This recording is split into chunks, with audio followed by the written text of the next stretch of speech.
Ya se acaba este año 2022 y con ello, bueno, cumplimos un ciclo más, un año más que ha pasado. Y es que una pregunta que surge cada vez que el tiempo se vuelve a regenerar es: ¿cuándo será el fin del mundo? Y es que sí, gran parte de las religiones de las cuales nos rodean nos hablan de un supuesto fin del mundo, un fin de los tiempos que se va a cumplir en un tiempo que nadie sabe cuándo, y que van a suceder cosas que de todo el mundo están seguras, pero nadie sabe cuándo, pues. Y ese es el objetivo del video del día de hoy. Si bien es cierto, no es posible saber exactamente cuándo va a ser el fin del mundo, lo que sí es posible es saber cuándo surgió la idea de que el mundo tenía un fin. Y eso vamos a hacer hoy de la mano de historiografía. ¿Qué tienen que ver los persas con todo esto? ¿Es cierto que hubo más de un Cristo? ¿Solamente a los cristianos se les ocurrió la idea del fin del mundo? ¿O la idea del fin del mundo es más antiguo de lo que uno cree? Todo eso vamos a responder en el video del día de hoy, así que quédate aquí.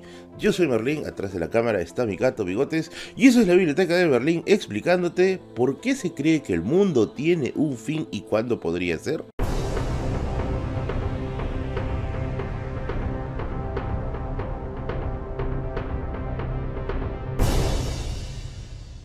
Primero lo primero, el fin del mundo es una constante dentro de todas las religiones cristianas que tenemos hoy en día. Básicamente es el final o es la culminación de un plan divino que tiene como objetivo entrar en una fase 2 en la que la justicia se va a repartir a diestra y siniestra. Por otro lado, recordemos de que según el libro El mito del eterno retorno del historiador de las religiones Mircea Eliade, se menciona que al hombre se le ocurrió que el tiempo podía tener periodicidad justamente al relacionarlo con temas como la agricultura. Y es que realmente al tiempo en sí le vale 3 cominos que pase un año o que pasen 2. No hay un orden divino o natural que establezca año 1, año 2, año 3, sino que es el hombre a través de los ciclos de agricultura lo que ha terminado de darle ese sentido de inicio, fin y regeneración. Inicio, fin y regeneración. Para más información tengo un video justamente hablando de eso, cómo el tiempo termina siendo cíclico en la historia, justamente analizando el libro de Mircea Eliade del mito del eterno retorno. Pero ahora sí, ¿en qué momento se pensó que este ciclo de regeneración tiene un final? Para eso vamos a utilizar el siguiente libro, La teoría del apocalipsis y los fines del mundo, de Malcolm Bell. Este libro ha sido editado por el Fondo de Cultura Económica y tiene una serie de artículos que hablan acerca del fin del mundo a lo largo de la historia, porque sí, el hombre ha imaginado el fin del mundo de diversas maneras, y la manera que tenemos hoy con el famoso juicio final es solo una de las tantas formas de cómo el hombre ha imaginado el fin del mundo, que probablemente durará o terminará sucumbiendo ante otra más contemporánea y más vanguardista. El artículo que vamos a tomar aquí es del historiador británico Norman Cohn acerca de cuándo se creyó que el tiempo ya tenía un final. Y es que aparentemente al hombre no le interesaba mucho la idea del fin del mundo hasta más o menos 1 milenio y medio antes del nacimiento de Cristo. Hasta antes de eso, básicamente dentro de todas las culturas que compartían tiempo y espacio histórico, se creía de que el mundo, bueno, era así porque los dioses lo habían determinado así. Era eterno y era perenne porque los dioses lo querían. Esta historia básicamente se va a repetir en civilizaciones tan antiguas como Egipto, Babilonia, Sumeria, entre otros, con leves diferencias pero en esencia lo mismo. A nadie todavía le importaba la idea de que el mundo se podía acabar. Ahora, si bien es cierto, en estas épocas ya se veían ya ciertos problemas limítrofes o algún tipo de circunstancias que hacían pensar de que el mundo estaba empeorando, no eran todavía lo suficientemente fuertes como para decir: ah, esto de acá va a terminar en el fin absoluto de todo. Y es que no se veían las amenazas como el fin de algo, sino como una normalidad, como parte de un periodo de paz y un periodo de inestabilidad. Técnicamente el mundo estaba estable. Hasta que en Persia, en el actual país de Irán, 1500 años antes de Cristo, apareció la persona que le va a dar origen al apocalipsis, o básicamente origen a la idea de un fin del mundo. Y este hombre va a ser Zaratustra, o también conocido como Zoroastro. El profeta persa Zaratustra o Zoroastro va a nacer 1500 años antes de Cristo, aunque su fecha de nacimiento es todavía muy controvertida, pero vamos a tomar esta, que es la que está tomando el historiador Norman Cohn. Ahora, Zaratustra no nace en una sociedad avanzada, extremadamente desarrollada, como quizás los grandes imperios de su momento, sino que nace todavía en una Persia aún habitada por pastores nómades. Pero la potencia de la religión que van a hacer a partir de este momento va a ser tan significativa que va a terminar siendo incluso religión oficial más adelante durante la dinastía de los Aqueménidas, hasta incluso llegado el siglo VII, en el cual la religión del zoroastrismo va a terminar siendo desplazada por la expansión del Islam. Ahora, antes de pasar a explicar cómo Zoroastro imaginó el fin del mundo, lo primero que se van a dar cuenta es que tiene muchas similitudes con el cristianismo y el judaísmo.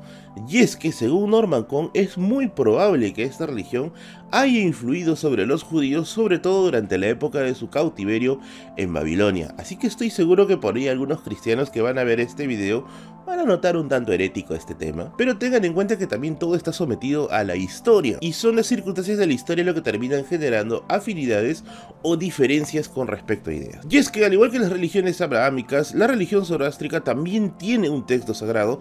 En este caso es el Avesta. Del Avesta sabemos que solamente queda todavía un cuarto del original, aunque se cree que se puede mantener todavía en un estado de pureza interesante. Y no nos vamos a matar en un estudio teológico del Avesta. Básicamente vamos a reconocer ciertos principios para entender después el fin del mundo. El primer gran principio es el Asha. El Asha es lo que se define como el orden absoluto, el orden de las cosas. Evidentemente, en este orden tiene que haber un equilibrador y un desequilibrador, que sería ya una concepción dualista del bien y el mal, primeras similitudes ya con las religiones cristianas. El bien va a estar representado por Ahura Mazda, lo que después se conocería como el Hormuz, y el mal estaría representado por Angra Mainyu, lo que después se conocería como el Arima. Así que dentro del Asha va a haber una pelea constante entre Ahura Mazda, representando el bien, y Angra Mainyu, representando el mal. Esta idea dual es valiosísima para entender qué sucederá luego con el fin del mundo. Y es que, según la historiadora Mary Boy, se dice que Zaratustra, al nacer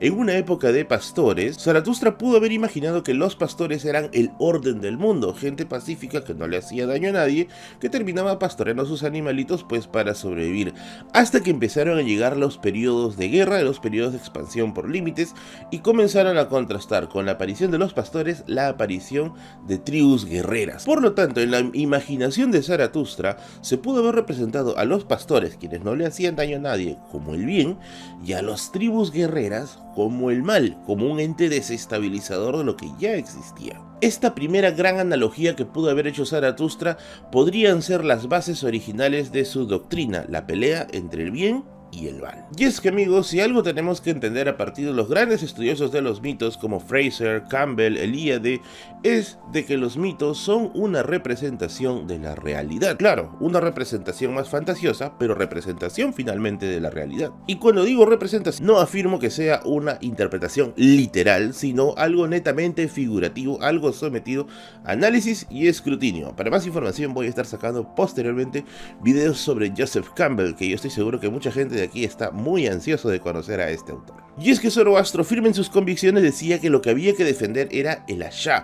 No se puede entregar el Asha a las fuerzas de Angra Mainyu, o sea, el mal. Había que luchar por establecer la prevalencia de Ahura Mazda sobre el Asha, sobre el orden. Sin embargo, la era de los guerreros iba a continuar, y es más, ya no se iba a ir.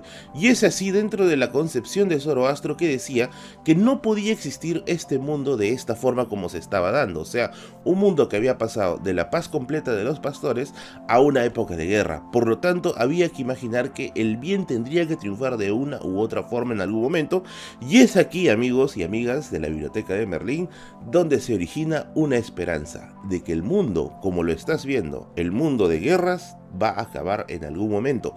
Ese va a ser el final de los tiempos. ¿Y cuándo va a ser? Pues nadie lo sabe. De hecho, Zoroastro creía que faltaba poco. ¿Te suena eso o ya falta poco para el fin de los tiempos? Arrepiéntete, ya falta poco para que se acaben estas cosas, ya llegue el día final. Bueno, esto lo esperan los persas desde 1.500.000 antes de Cristo. Y es que sí, se esperó el fin de los tiempos, el tiempo en que Ahura Mazda finalmente iba a prevalecer, pero no llegaba. A eso se le añadieron ciertas cosas, como decían que el día que se acaben los tiempos de maldad iba a haber una resurrección de los muertos y que esos se iban a separar entre buenos y malos, y los malos iban a ser juzgados terriblemente por sus actos, mientras que los buenos iban a convivir en un espacio de paz perfecto. Y estos buenos, al ser justos, iban a heredar una tierra que sea completamente libre de maldad e iban a vivir prácticamente sin las barreras sociales ni familiares como una sola especie en el mundo. ¿Te suena familiar ese relato? Pues viene de Persia. Sin embargo, amigos y amigas, Zaratustra se estaba haciendo viejo y el mundo no cambiaba. De hecho, cada vez se ponía peor. Y es aquí donde apareció un miedo. ¿Y si realmente nunca llegaría el fin de los tiempos? ¿Y si Zaratustra no iba a ver el fin de los tiempos? ¿Cómo excusas eso ante tus fieles? Y aquí viene otra gran casualidad, o bueno, otra gran coincidencia.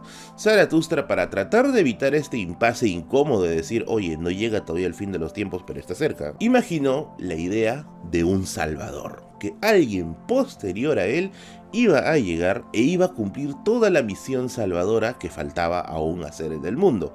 Esto, que sería más o menos equivalente a un mesías, dentro de la mitología persa se le conoce como el Zhao Xin. El Zhao Xin o Zhao Xian es muy probablemente incluso más antigua que la religión persa, solamente que aquí ya va tomando mucha más forma y mucho más cuerpo. Se dice que el Zhao Xian iba a nacer a partir de una virgen, y que este iba a ser un líder de sabiduría y de poder, y que iba a guiar con sabiduría a todos sus fieles en una lucha contra Angra Mainyu, o sea, el mal. Va a liderar una lucha contra el mal, y a partir de eso se va a cumplir finalmente la voluntad de Ahura Mazda, el fin de los tiempos, y separar a los buenos de los malos. Y es que, amigos y amigas, incluso con la llegada del Zhao Xian, aún había dudas si es que se iba a cumplir al 100% su palabra. De hecho, dentro de la clasificación de la mitología persa, se prevé la llegada al menos de 3 Zhao Xians hasta el fin de los tiempos.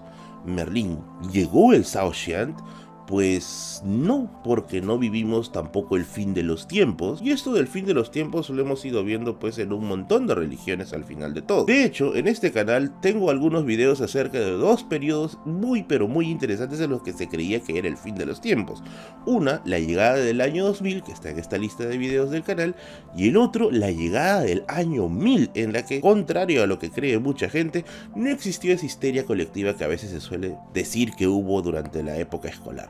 No. Y es así que toda esta mitología que van a crear los persas, yo sé que suena muy parecida a las historias cristianas, y es que hay que ver estas cosas como lo que es la historia, un entramado de relaciones sociales en las que probablemente en algún momento el pueblo judío pudo haber entrado en contacto con estas ideas, y la idea de un mesías pudo haber nacido, y obviamente también la idea de un fin del mundo.